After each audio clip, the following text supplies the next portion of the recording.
Liseberg is one of the best amusement parks in all of Europe. This park is located in the heart of downtown Gothenburg, Sweden. The setting is incredible. You have city skyscrapers in the outskirts, and then the park is a giant wooded hill. And it's jam-packed with rides too, including some notable coasters. So in this video, I will count down this park's top 15 rides and attractions.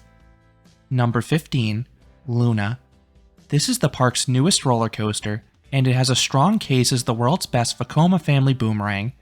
That's mainly because of the setting. The ride is perched atop the hill, and it reaches hyper heights between the 11-story tall lift hill and the 9-story tall hill itself.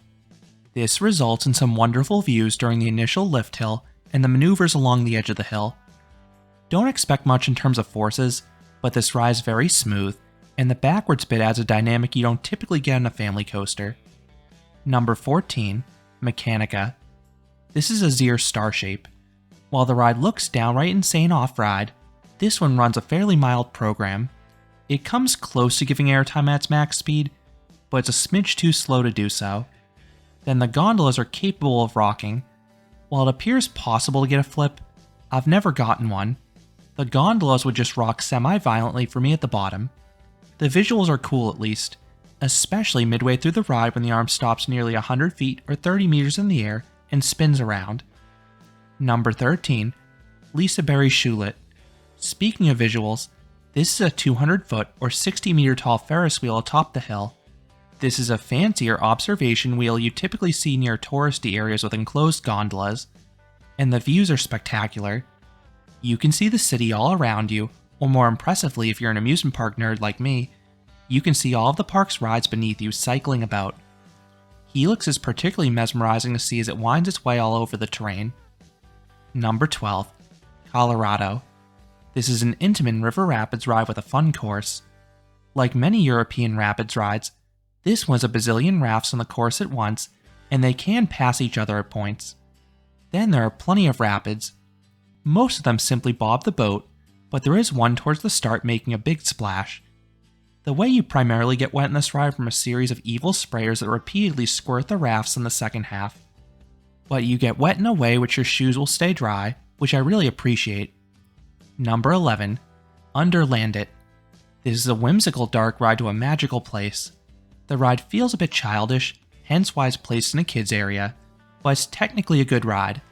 The sets are fully fleshed out with physical props, many of which have some degree of animation. Then the ride also has a nice use of sound, particularly with the upbeat soundtrack playing throughout. Number 10, Upswing It. This S&S Scream and Swing is a wonderful location. It's placed right at the edge of the hill.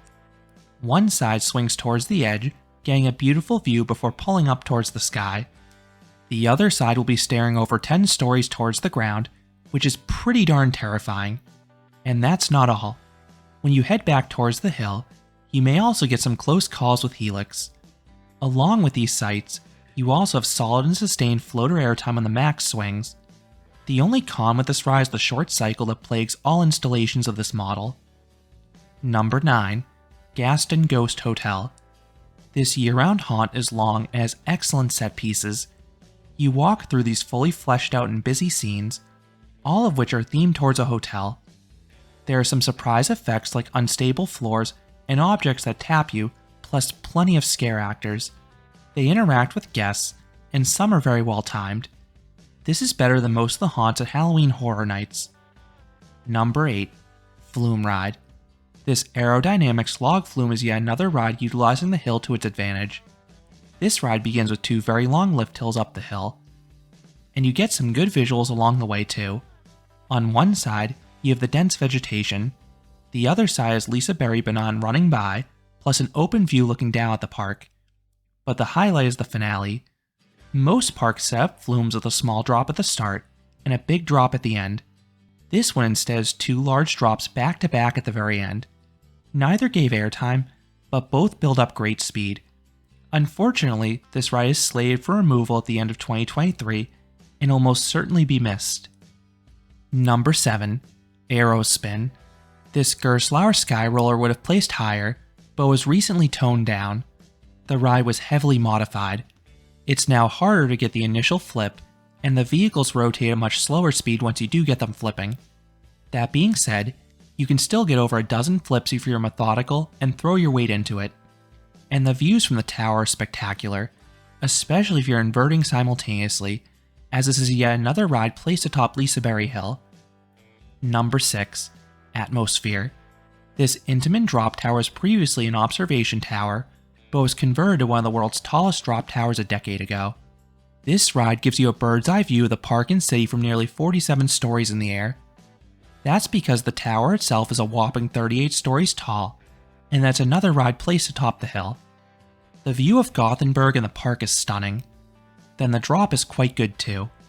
It lasts forever, and you float the whole way down. You don't get the punchy drop of some other towers, but you can still get a stomach drop sensation if you stare at the ground on the descent. Number 5. Loki. Intamin is the king of frisbee rides.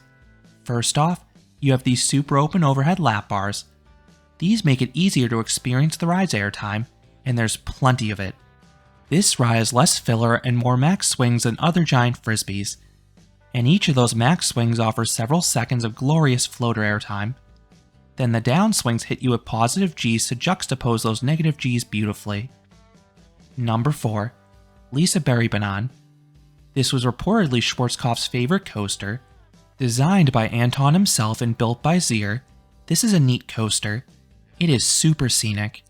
The coaster is nearly 4,400 feet or 1,340 meters of track, and it covers much of the hill. And there are some great near misses with other attractions. Then the ride is forceful too. Several turns and valleys pile on the positive G's. Plus there are a few surprise airtime moments peppered in as well.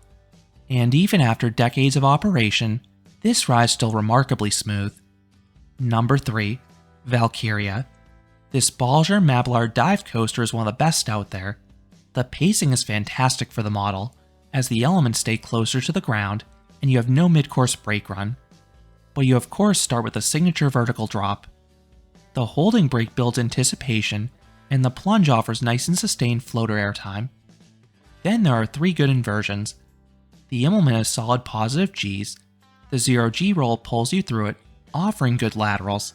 Then the final Heartline roll offers spectacular hang time, and this rides glass smooth too with no hint of a rattle. Number 2. Balder.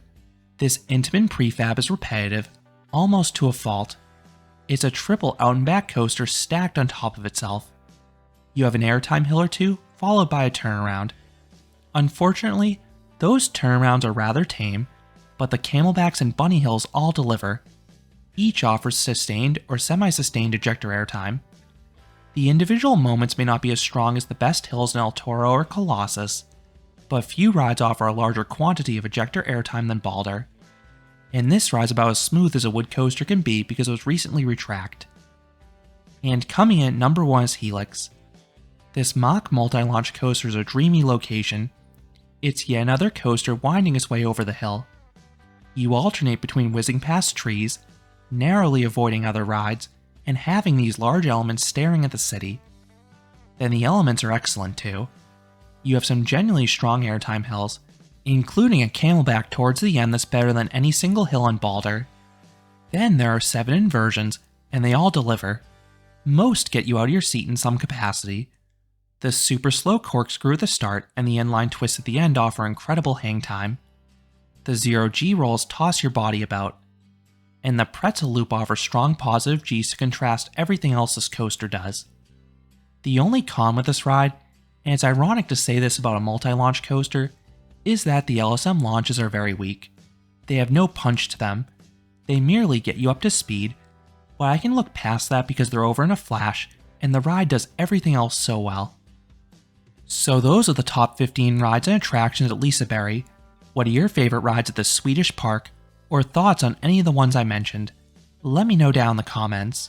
If you enjoyed this ranking video, I would appreciate it if you gave this video a like, and you considered subscribing, because there'll be a lot more roller coaster and amusement park videos here at Canopy Coaster. Thanks for watching.